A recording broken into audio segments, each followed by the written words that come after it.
ఈ వీడియోలో AP pensioners యొక్క యాన్యువల్ పెన్షన్ స్టేట్మెంట్ను ఏ విధంగా మనం సిఎఫ్ఎంఎస్ సైట్ నుంచి డౌన్లోడ్ చేసుకోవాలనేది ఈ వీడియోలో పూర్తిగా డీటెయిల్గా చూద్దాం.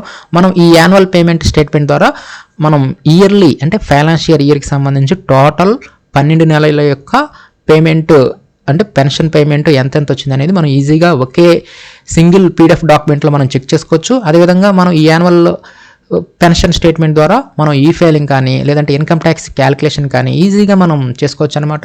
కాబట్టి ఇప్పుడు సిఎఫ్ఎంఎస్ సైట్ నుంచి ఏ విధంగా మనం ఈ యాన్యువల్ పెన్షన్ స్టేట్మెంట్ను డౌన్లోడ్ చేసుకోవాలని చూద్దాం. ముందుగా మనం దీనికి సంబంధించి సిఎఫ్ఎంఎస్ సైట్ ఓపెన్ చేయాలి.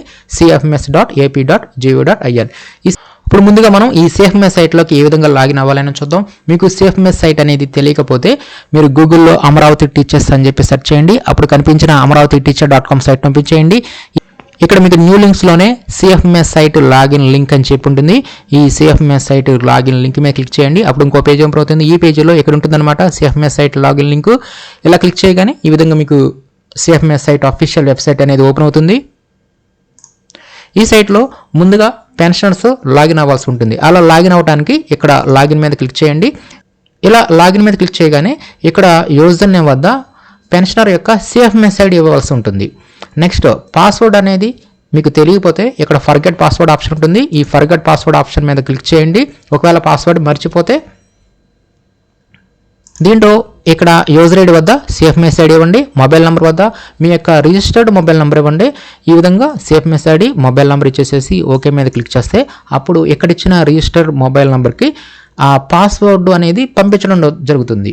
ఈ పాస్వర్డ్ అనేది డిఫాల్ట్ పాస్వర్డ్ అనమాట. అంటే ఆ పాస్వర్డ్ సహాయంతో మనం ఈ సిఎఫ్ఎంఎస్ సైట్లోకి లాగిన్ అవ్వచ్చు. కాకపోతే మనం ఆ మొబైల్కి వచ్చిన ఆ పాస్వర్డ్ ఇవ్వగానే వెంటనే కొత్త పాస్వర్డ్ని చేంజ్ చేసుకోమంటుంది. కాబట్టి మీరు వెంటనే మరలా ఆ మొబైల్కి వచ్చిన పాస్వర్డ్ ఇవ్వాలి, ఓల్డ్ పాస్వర్డ్, అదేవిధంగా న్యూ పాస్వర్డ్, కన్ఫర్మ్ పాస్వర్డ్ అని చెప్పేసి మరలా మీరు కొత్త పాస్వర్డ్ని రీసెట్ అనేది చేసుకోవాలి. ఈ విధంగా మీరు పాస్వర్డ్ని మర్చిపోతే ఫర్గెట్ పాస్వర్డ్ ఆప్షన్ ద్వారా రీసెట్ అనేది చేసుకోవచ్చు, నో ప్రాబ్లం. ఒకవేళ మీకు సిఎఫ్ఎంఎస్ ఐడి అనేది తెలియలేదు అనుకోండి, ఇక్కడ లింక్ ఉంటుందన్నమాట, నో యువర్ సిఎఫ్ఎంఎస్ ఐడి. దీని మీద క్లిక్ చేయండి. నెక్స్ట్ ఇక్కడ మీ యొక్క మొబైల్ నెంబర్ ఇవ్వండి, ఇచ్చి జనరేట్ ఓటీపీ మీద క్లిక్ చేయండి. అప్పుడు మీరు ఆ సిఎఫ్ఎంఎస్ ఐడి ఏంటనేది కూడా తెలుసుకోవచ్చు. ఈ విధంగా మీరు సిఎఫ్ఎంఎస్ ఐడి తెలియకపోయినా నో ప్రాబ్లం.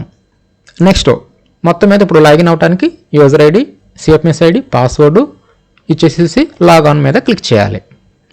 ఇలా మనం సిఎఫ్ఎంఎస్ సైట్లోకి లాగిన్ అవ్వగానే నెక్స్ట్ స్క్రీన్ అనేది ఈ విధంగా వస్తుంది. దీంట్లో ఈఎస్ఎస్ ఉంది చూసారా, ఈ ఈఎస్ఎస్ని ఓపెన్ చేయండి. లేదంటే ఇక్కడ పైన కూడా మెనూ ఉంటుంది ఈఎస్ఎస్ అని. ఇక్కడ ఉన్న ఎంప్లాయీ సెల్ఫ్ సర్వీసెస్ మీద క్లిక్ చేయండి.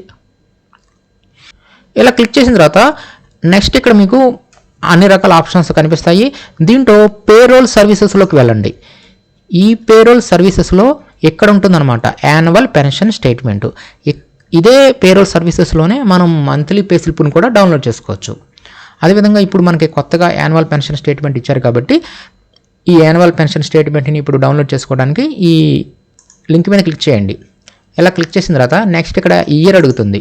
ఇక్కడ మనం 2024 నుంచి మనకి ఇక్కడ ఇవ్వడం జరిగింది కాబట్టి ఇక్కడ 24 సెలెక్ట్ చేసుకున్నారనుకోండి, ఇది ఫైనాన్షియల్ ఇయర్స్ వారీగా మనకు వస్తాయి. అంటే 24, 25 వస్తాయి 24 సెలెక్ట్ చేసుకుంటే. అదే 25 సెలెక్ట్ చేసుకున్నాం అనుకోండి 25, 26 వస్తాయి. అంటే అదే 26 అని చెప్పి సెలెక్ట్ చేసుకున్నారనుకోండి ఇంకా ఇది ఇంకా మొదలవ్వలేదు కాబట్టి ఈ 26, 27 అనేది ఇవి కూడా మనకి శాలరీస్ అనేవి క్రెడిట్ అయిన తర్వాత ఫ్యూచర్లో ఇవి కూడా అప్డేట్ అవ్వడం జరుగుతాయి. కాబట్టి ఇక్కడ మీకు కావాల్సిన ఫైనాన్షియల్ ఇయర్ని సెలెక్ట్ చేసేసుకొని వ్యూ స్టేట్మెంట్ మీద క్లిక్ చేయండి. ఇలా క్లిక్ చేయగానే మనకి పీడిఎఫ్లోకి ఆ పెన్షన్ స్టేట్మెంట్ అనేది మనకి ఓపెన్ అవుతుంది.